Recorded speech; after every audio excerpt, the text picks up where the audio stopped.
of this festival.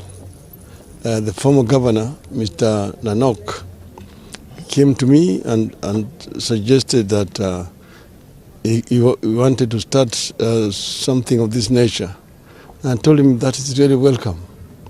I encouraged him, and I was here at the first festival, cultural festival. From that time onwards, I've come consistently each and every year, except last year, because of the confusion that was reigning in the country. And it is always a good opportunity to meet and talk with people from Turkana. I usually come and stay more than one day. This festival, of course, is one of its kind, and it's being people from the region, the people who come from Ethiopia, some come from South Sudan, then from Uganda, and even from far away. So it's a very good cultural event. As you know that this region of East Africa is actually now known as the cradle of mankind, that mankind actually originated from here. The first species of humanoid has been found here in Turkana. And I've been to that site of Mr. Leakey, with the late Richard Leakey, several times.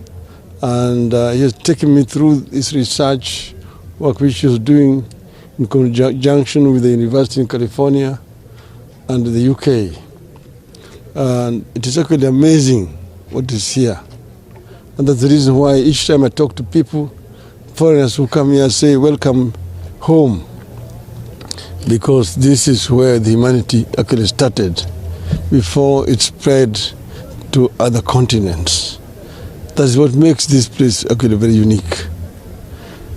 But I also know that this region actually has serious economic challenges. This area has suffered economic neglect for a long time, from the colonial days. This used to be part of what used to be known as NFD, the Northern Frontier District. It was completely excluded from development. And the subsequent independent government continued that marginalization.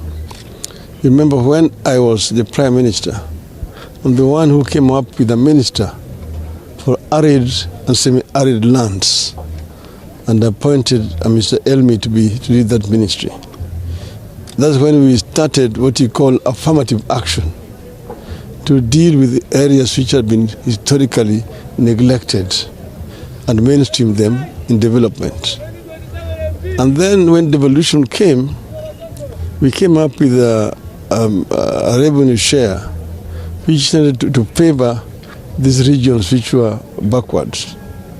There is also equalization fund which is provided for in that structure. Now, we had big plans as Azimio for this region, which we would have started implementing. Now, I know that Mr. Ruto was here yesterday, and as is his nature now, practice, he made all those empty promises of what they intend to do for this region. But I know that there's a big disconnect between the rhetoric and the reality as such. So what I wanted to do here today is basically to tell these people that they need to unite together with the people of Kenya. This region has voted for me and for ODM and Azimio overwhelmingly in the last general elections. We have 3 members of parliament from this region. We have some members of county assembly. The governor himself is from ODM. Even the previous governor, Mr. Nanok, was also from ODM. And I enjoy a lot of support. I don't need anybody's invitation to come to Turkana. Turkana is part of Kenya. I lead a political party, which is Kenyan political party, and a coalition. So I don't need anybody's invitation to come here. And when I come and the people want me to talk, actually, it is the height of stupidity to refuse me even an opportunity to greet the people. The governor, of course, was feigning that he was not aware, because he is very aware. And I know that he gave assurances to Mr. Ruto that he will not allow us to speak here today. That is the height of political intolerance and hypocrisy. But we are not deterred as Azimio. And I want to actually assure our supporters in Turkana, we will be coming back.